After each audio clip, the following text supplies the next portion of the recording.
నమస్కారం, welcome to I dream. ధర్మ మార్గం విత్ విజిత కార్యక్రమానికి స్వాగతం.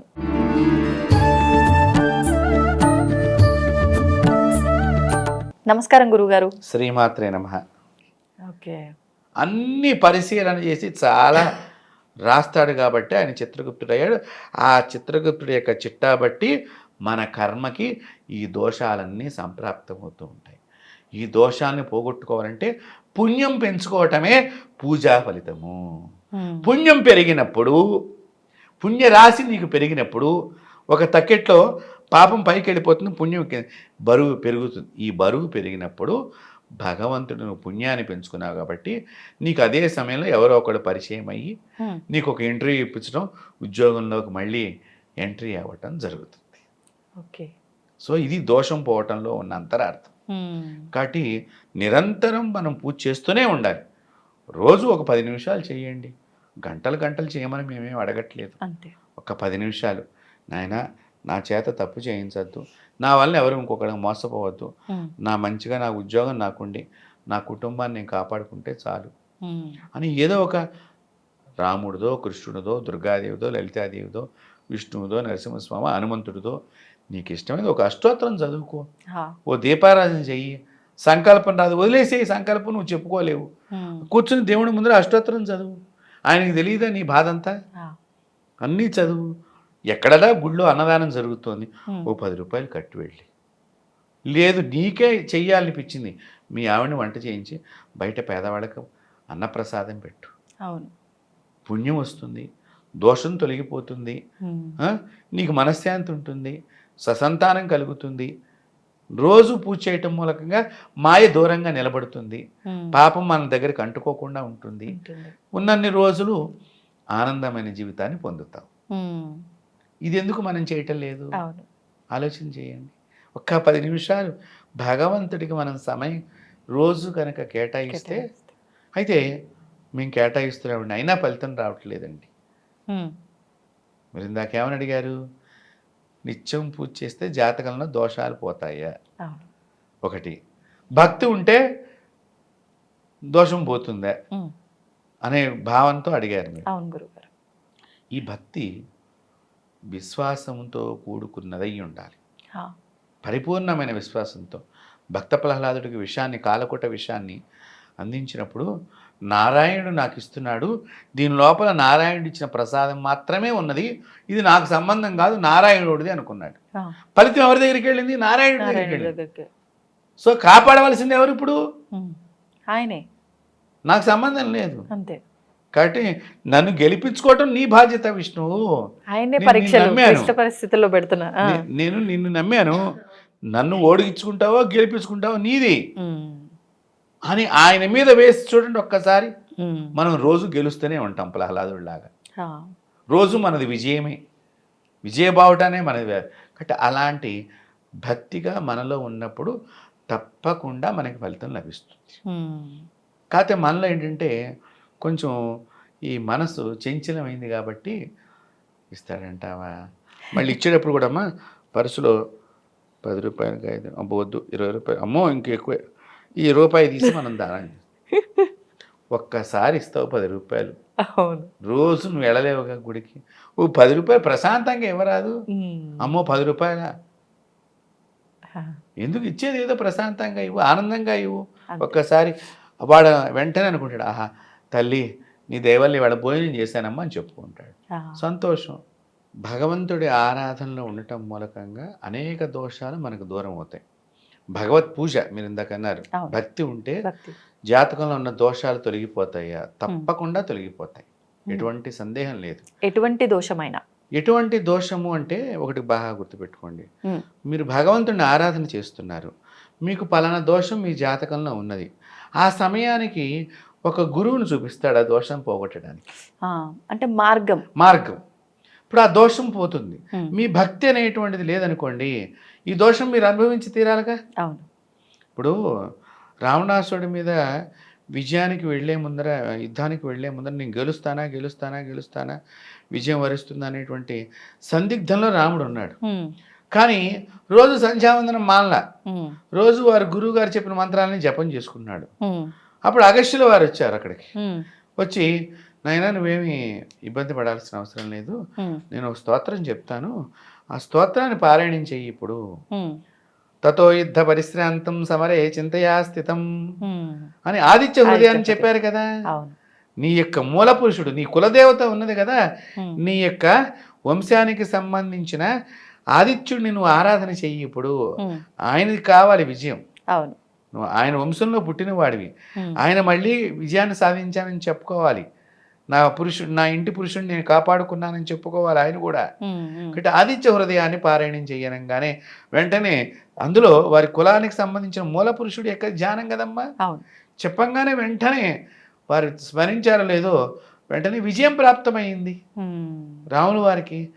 కాబట్టి ఇక్కడ మనం తెలుసుకోవాల్సింది ఏంటి, నువ్వు రోజు నిత్యం నువ్వు చేయవలసిన పూజ నువ్వు చేస్తూ ఉంటే నీ జాతకంలో ఉన్న కర్మదోషాన్ని పోగొట్టడానికి ఏదో సమయంలో భగవంతుడే నీ దగ్గరకు ఒక మనిషిని పంపిస్తారు.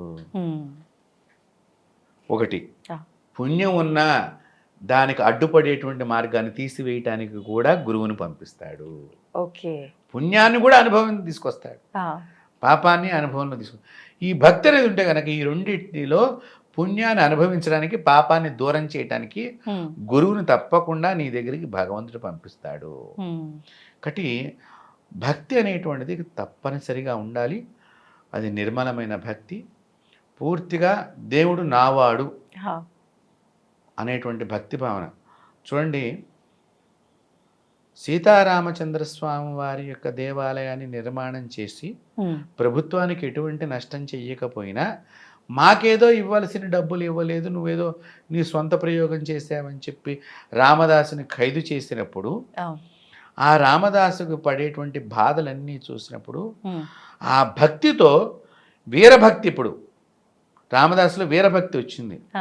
ఏంటి, ఎవరబ్బా సొమ్మని కులుగుతున్నావు రామచంద్ర, చింతాకు పథకం చేయించాను, నేనేమన్నా పెట్టుకుని తిరుగుతున్నానా, నువ్వు ఈ సమయంలో నన్ను ఆదుకోకపోతే ఎట్లా, ఇంత కష్టంలో కూడా నువ్వు నన్ను ఆదుకోకపోతే ఎట్లాగా అని వీరభక్తి. వీరభక్తి అంటే ఏంటి, ఇంకా దేవుడి మీదనే నేను పెత్తనం చేసే అంత భక్తిలాగా వెళ్ళిపోయింది. ఇంకా ఒక రకంగా ఆ మాటలను అంతే కదా, మరి దేవుడిని నేనే నీకంటే పెద్దవాడు అన్నట్టుగా మాట్లాడిన మాటల్లాగా ఉన్నాయి కదా ఇవన్నీ. అప్పుడు ఏమైంది, ఆ దేవుడు వెంటనే వచ్చి ఆ తానీషా ముందర గుమ్మరించి ఆ కాసులన్నీ గుమ్మరించి విడిపించేసే అన్నట్టుగా సమాధానం చెప్పి ఆయన వెళ్ళిపోయాడా లేదా? అంటే ఏమిటి, ఇక్కడ నీలో భక్తి ఆ మాదిరిగా ఉండాలి. ప్రభువు యందు ఆ శ్రీరామచంద్రుడు కానివ్వండి, ఆ శ్రీకృష్ణ ప్రభువే కానివ్వండి, నారాయణ శివుడే కానివ్వండి, శివుడైతే ఉత్తి నీళ్ళకు లొంగిపోతాడమ్మా, ఆదిదేవుడే, అమ్మవారి చిటికెడు కుంకానికి లొంగిపోతుంది శ్రీమాతయే. కాబట్టి అంత 10 నిమిషాలు రోజు కేటాయించండి. మీ భక్తితోనే మీ జాతకంలో ఉన్న దోషాలు చాలా మటుకు భగవంతుడు తీసివేస్తాడు. కాబట్టి మన వీక్షకులు ఈ విషయాన్ని తెలుసుకోవాలి. తెలుసుకుని వారు కూడా యువత ఈ భక్తి మార్గంలోకి రావాలి. ఆనందమైన మార్గం ఎంచుకోవటంలో ఎంత వారు కావాలని కోరుకుంటున్నారో వారి యొక్క జీవితంలో వారి తదనంతరం కూడా మంచి జీవితాన్ని ఈ సమాజానికి అందించే క్రమంలో భగవంతుడి అవసరం ప్రతి ఒక్కరికి ఉన్నది. అవును గురుగారు, ఈ ఒక్క టాపిక్ కనుక చూడగలిగితే, అంటే ప్రతి ఒక్కరిలో అసలు ఎందుకు మాకే ఇన్ని ఇబ్బందులు, ఎందుకు మాకే ఇన్ని దోషాలు, అంటే ప్రతి ఒక్కరికి ఇలానే జరుగుతుందా, మాకే ఇలా జరుగుతుందా, అక్కడేదో పూజ అన్నారు, ఇక్కడేదో ఆరాధన అన్నారు, మరి ఇవన్నీ చేసుకున్నా కూడా మాకు ఫలితం లేదు అని అనుకునే వాళ్ళంతా ఈ వీడియో కనుక చూస్తే అందరికి మంచి సమాధానం దొరికినట్టే. తప్పకుండా ఎవరి చేతుల్లో వాళ్ళకే కొంతవరకు పరిష్కారం దొరికే మార్గం మనం ఈ వీడియోలో ఈ వీడియో చూసిన తర్వాత అయినా ప్రతి ఒక్కరు 10 నిమిషాలు భగవద్ ధ్యానం చేయండి. తప్పకుండా భగవద్ ధ్యానం చేస్తే ఏదో ఒక రకంగా మీ కర్మలు తొలగిపోతాయి. ఎటువంటి నమ్మకం పెట్టి చెయ్యాలమ్మా. ఇప్పుడు మందు బిళ్ళ వేసుకునేటప్పుడు డాక్టర్ గారు చెప్పారు వేసుకున్నారు, రోగం తగ్గుతుంది, నమ్మకం ఉందా లేదా? అది కెమికల్ యాక్షన్, నీ పార్ట్ను కూడా దెబ్బతీస్తుంది. సైడ్ ఎఫెక్ట్స్ అంటున్నాము, అయినా కూడా వేసుకుంటే తగ్గుతుందని దానిలో వేసుకుంటున్నాము. రోగం వస్తుంది తాగద్దంటే తాగుతున్నాము, దానికి బానిస అయిపోతున్నాము. నిన్ను కాపాడి నీవు ఆనందంగా బతకాలనుకునే కోరుకునేటువంటి నీ ఇంటి ఇలవేలుపురి ఒక్క 10 నిమిషాలు స్మరణం చేయలేనటువంటి జీవితంలో మనిషి ప్రయాణం సాగుతోంది అంటే ఆలోచన చేయండి ఎంత ప్రమాద పంచుల్లో మనం ఉన్నాము. ఎందుకంటే చాలామంది ప్రతిదానికి సైంటిఫిక్గా ఉదాహరణలు అడుగుతున్నారు. నేటి యువత చాలామందికి సైంటిఫిక్ ఉదాహరణలు. ప్లాస్టిక్ వాడద్దు అని ఇప్పుడు మొదలెట్టారు. ముందర వాడించింది ఎవరండి చెప్పండి. ఇప్పుడు వాడించిన తర్వాత దొరక్కపోయేసరికి ఇబ్బంది అవుతుంది. మీరు బాగా గమనిస్తే ఒక వాటర్ దొంగతనంగా తీసుకెళ్తున్నాం మనం, మళ్ళీ అక్కడెక్కడో దొరికి మళ్ళీ అక్కడ పడేస్తున్నాం. ఇప్పుడు నీవే దొంగవి నీవే దొరవలాగా తయారైనావు అక్కడ. కరెక్ట్. నువ్వు దొంగతనం తీసుకెళ్తే నేను బయటికి వెళ్ళాను, నా దగ్గర టెక్నికల్ నువ్వు టాలెంట్ అంటే బాగా టాలెంట్ ఉందని మనమే పొగుడుతున్నాం. వద్దన్నది చేయటము నీవే, వద్దన్నది అంటించుకుంటాము నీవే. వేదాలు ఋషులు ఇవన్నీ తెలియకనా మనకు అందించండి. వాళ్ళు ఎందుకు మట్టి పాత్ర, మీరు వ్రతాలు చేసేటప్పుడు చూడండి, తుదకు మట్టి కలసమైనా పర్వాలేదు. ఎందుకు మట్టి పాత్ర చెప్పారు? వాళ్ళకి తెలియదు ఆ ప్లాస్టిక్ వాడాలని చెప్పి. ప్రపంచానికి ఏవైతే ఇబ్బందికరం కాని ఉన్నాయో అవే మన ఋషులు మనల్ని పాటించమని చెప్పారు. ఇప్పుడు ఏదో కొత్తగా పరాయి దేశం నుంచి వచ్చిన వాడు మీరు ఇంకా ఏమిటో అవే వాడుతున్నారు అని మనకు అనగానే వాటిని వదిలేసి వీటిని పట్టుకుని రకరకాలైనటువంటి క్యాన్సర్ వ్యాధులకు మనం గురవుతూ అయినా కూడా మర్చిపోయి దాన్ని వాడటం అనేది మనం వదలకుండా అయిపోయామంటే ఆలోచన చెయ్యండి. ఒక ప్లాస్టిక్కే కాదు, చెట్లను కొట్టేస్తున్నాం. తర్వాత ఏ చెట్లు పెట్టాలి అవి పెట్టట్లేదు. క్రోటన్ చెట్లు పెడుతున్నాము చాలా చోట్ల. మీకు పెద్ద పెద్ద విల్లాస్ అని చెప్పి పేరు చెప్పుకునేటువంటి గేటెడ్ కమ్యూనిటీ అని చెప్పే వాటిల్లో ఎక్కడా కూడా ఒక బెలవ చెట్టు ఉండదు, ఒక కొబ్బరి చెట్టు ఉండదు, ఒక నిమ్మకాయ చెట్టు ఉండదు, ఒక వేప చెట్టు ఉండదు, ఒక రావి చెట్టు ఉండదు. పిచ్చి పిచ్చి క్రోటన్ మొక్కలన్నీ ఉంటాయి. దానివల్ల ఉపయోగం చాలా తక్కువ. ఆక్సిజన్ని ఇచ్చేటువంటి చెట్లు మనం దగ్గర పెట్టుకుంటే ఆ ప్రదేశం అంతా కాలుష్యరహితమైనటువంటి ప్రదేశంగా అయ్యి చక్కని ఆక్సిజన్తో మనం ఆరోగ్యంగా మెదగలుగుతాం. ఇప్పుడు మళ్ళీ ఆ చెట్లు పెంచుకోండి, ఆ చెట్లు ఆకులు తినండి అంటే మళ్ళీ తినడానికి మనం చెట్టును దూరం చేసుకుంది, పుట్టని దూరం చేసుకుంది. అందుకనే హిందూ పూజల్లో రాయికి పూజ ఉన్నది, పుట్టకు పూజ ఉన్నది, నదికి పూజ ఉన్నది, చెట్టుకు పూజ ఉన్నది, ప్రతి జీవికి పూజ ఉన్నది, చివరికి నిన్ను కన్న తల్లిదండ్రులకు కూడా పూజ ఉన్నది. దేవుడితో పాటు సమానంగా అందరికీ పూజించే విధానం. పూజ అంటే ఎదుట వాళ్ళని గౌరవించటం, ఎదుట వాళ్ళని ప్రేమించటం, ఎదుట వాళ్ళని నా వాళ్ళు అనుకోవటం, ఇవన్నీ పూజలో నేర్పే విధానం.